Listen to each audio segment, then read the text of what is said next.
here. Does anybody have any questions for Dr. Pearl? Yes, and then you will lose tomorrow. What will be the score? Well, I prefer, is that camera on over there? I prefer, there's a score that I always prefer for the first game of the season. Rich Stanley knows this. Senior Vice President of University. 77-0. But everyone thinks that's like merciless.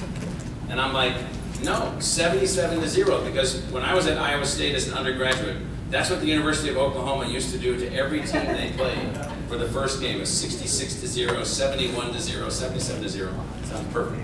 But I don't think that will be the score, because we like NAU. Let's go ahead and take a question here. We've got a question back here. First off, thank you. It's been a message that me being a New Yorker has longed to hear in my new home.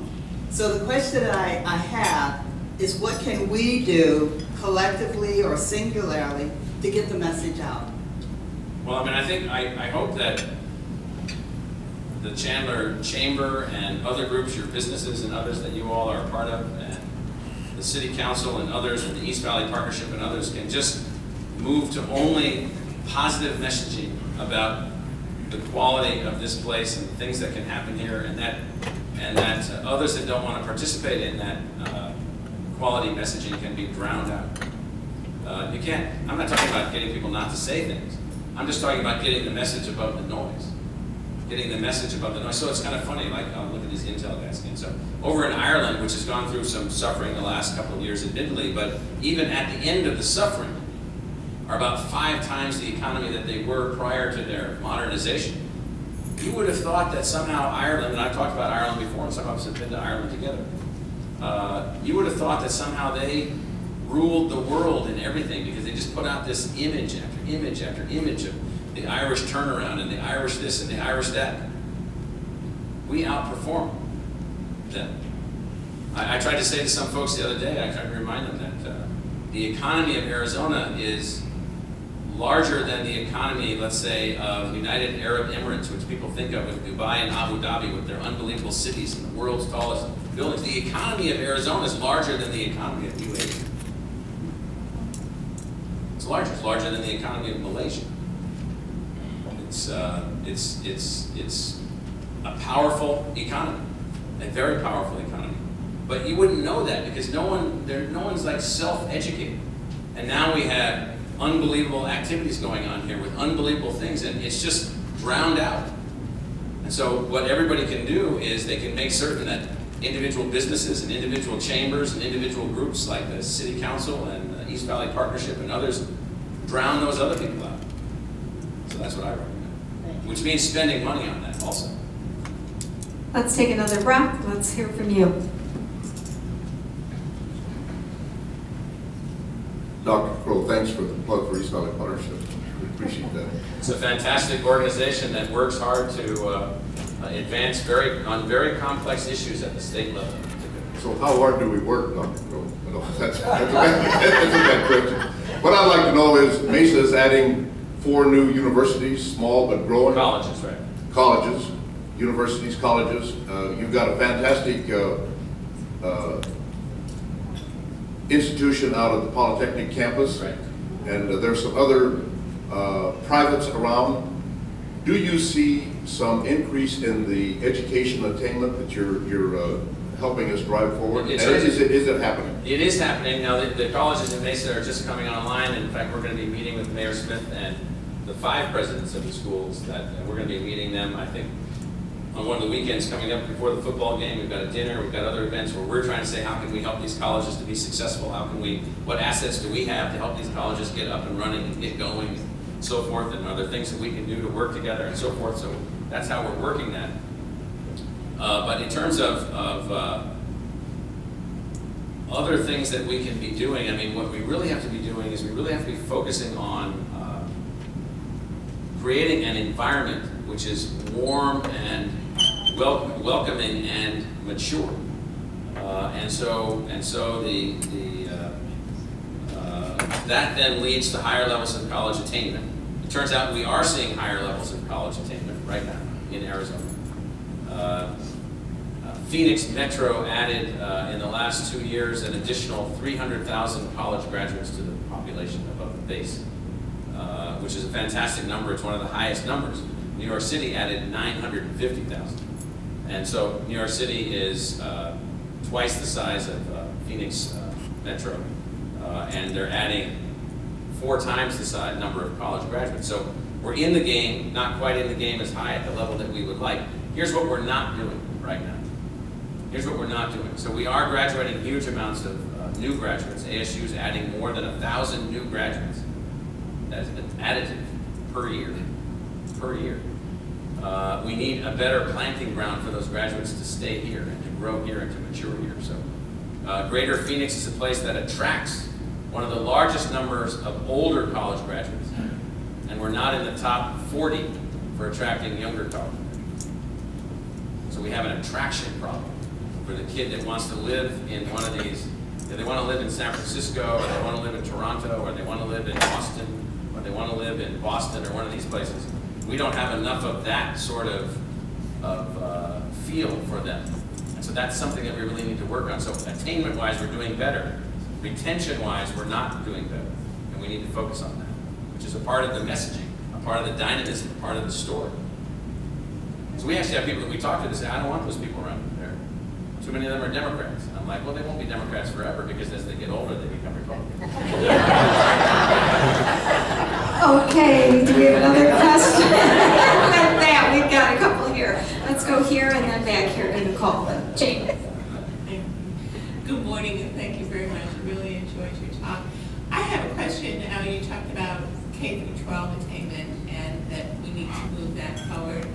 And now that we have this new grading system For the schools. Right. Yes, what do you think will be the outcome for that? Do you think that'll help? I'm always a big believer that if accurately applied and if fairly applied, it can have positive outcomes. However, in some communities it doesn't have a positive outcome, because in some communities there's not very much mobility. And so we run 2 charter schools now, one in the Higley School District and one in the Phoenix Elementary School District, under charters with those 2 districts ourselves. And one of those districts is a middle class district, and one of those districts is a working class and working poor district. And the complexities in the working class and working poor district, let me give it to you in perspective. Brand new school in downtown Phoenix was literally abandoned by that school district because of non-performance. Brand new, or virtually. Working with the school district, we've gone back in to now see through a charter mechanism if we can get that elementary school in that neighborhood to be successful. We are getting it to be successful. We've gone from an F on the grade to a C. And we intend to get an A, and we intend to move every kid to graduation. But it is really, really hard and really, really challenging, because we have to figure out how to work at the family level and at the community level in ways in which we can help ensure. Now, if you live in a community where all the schools are Fs, and you don't have mobility in that community to go to some other school, and there's not a charter school nearby that you can go to or something like that, and your parents don't have a car, or you have no way of moving around, or your parents are unreliable, or whatever, well, you're still 8 years old. You can't exactly figure out, oh, I'm going to go to this school about 7 miles away that I read in the newspaper is pretty good, but I'm only 8. I don't have any good way to get over there.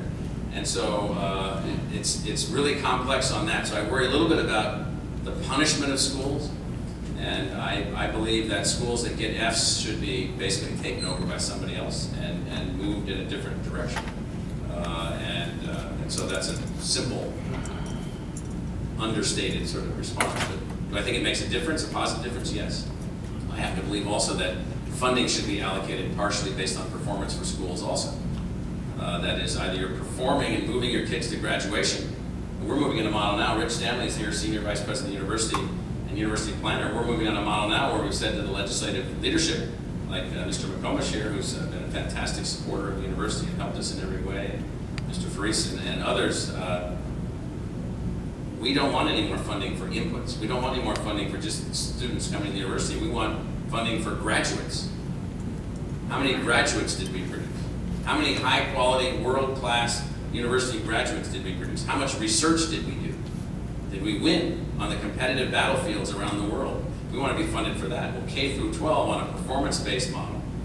And I'll have to go look under my car later to see if someone's mad at me by leaving me little notes, for saying this. It's got to be about performance and little else.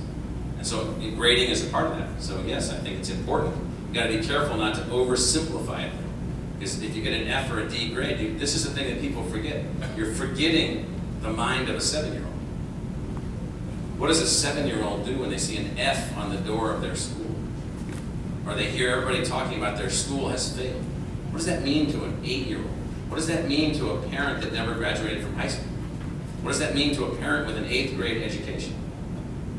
I don't think it means the same thing that it means to some of us here. We might say, well, that F is really bad. We got to buck up. We got to get it fixed. We got to move it forward. We got to do things in a new way. But to some people, it means I'm going to a worthless school. I'm a worthless person. I live in a worthless community. I live in a worthless neighborhood. Believe me, we talk to a lot of people. That's some of the reactions to all this. So it's got to be applied very carefully. Okay, Nicole. Thank you for your time today. I am a K-12 educator and somewhat touched on it, but what positive message do you wish we were getting out more in K-12 education? And what advice, and again, you touched on a little bit, do you have for us to move forward? What's interesting, that's a broad question, and I think the positive message is that I think the way to start looking at this is we have to change our conceptualization of learning. People think you're going to go to high school, then you're going to go to fantastic, sophisticated auto mechanic school, and then you're going to become an auto mechanic using these computers, and you're going to have a great salary, and you're going to take care of people's cars, and you're going to be able to raise your family and so forth. And little do you realize that the internal combustion engine that you built your entire life around 35 years from now might cease to exist. And unless you, along the way, found a way to educate yourself to be able to learn anything, you'll be like the factory workers in Detroit who are displaced from the factory, and they mastered that, but then they can't do anything else. Or not all of them, but many of them can't do anything else, or they're not mobile. And so the whole thing with K through 12, and the thing that we're trying to do with the universities, we're trying to change the notion that you're being trained to do a job, that you're being trained to do a task, you're being trained to do a trade. You may do those things, but you really need to be educated to learn anything. And so by the time you get out of high school, you're educated to learn anything at a particular level. If you get out of community college, you're educated to learn anything at a higher level. And if you get out of the university, there are, of course, exceptions, walking, talking geniuses that, can learn anything. They don't need to go to school. Let's pretend there's only a few of those, which is true. And then the university, our objective is to teach people to be able to learn anything at a very high level, so that any problem that they confront, so that any challenge, that any change, any adaptation, they can adjust, they can adapt, they can innovate. And our system is not designed that way now. It's not geared that way. It doesn't work that way. It's more, I need to get you so you understand this algebra, and then if you tell me you understand algebra, you're going to be okay. Well, algebra is a pathway, it's not the end, and it becomes the end. And so we're not focused on this notion of thinking about lifelong outcomes and lifelong choices and educating for those. Researchers tell us that people will change jobs going forward. If you're 20 years old, you may have as many as 4 different careers and 15 different jobs. Or you may also start selling insurance at 21 and still be selling it at 70. But that's not going to be the norm. That's not going to be the norm. And even in that business will change. Anybody sell insurance? I see some insurance. Okay, thank you, everybody.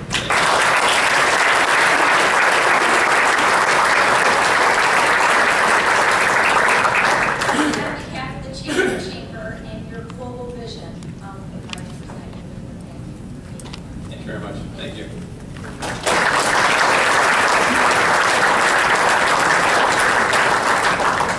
Wow, what a great message there. We all don't go away and start our days on the right note. Thank you very much for that.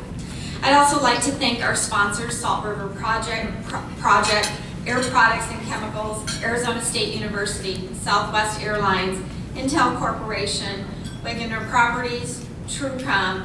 Thank you very much for being here.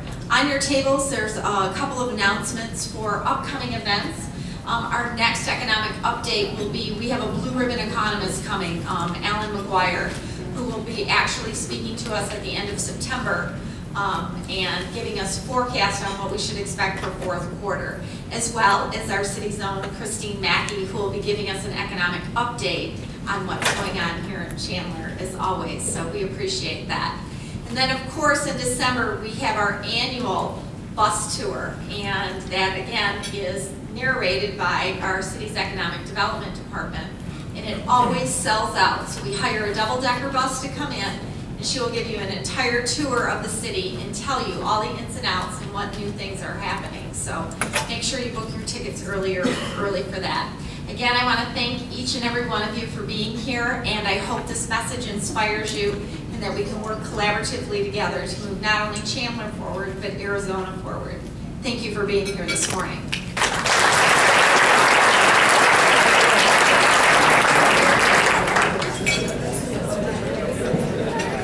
Thank you.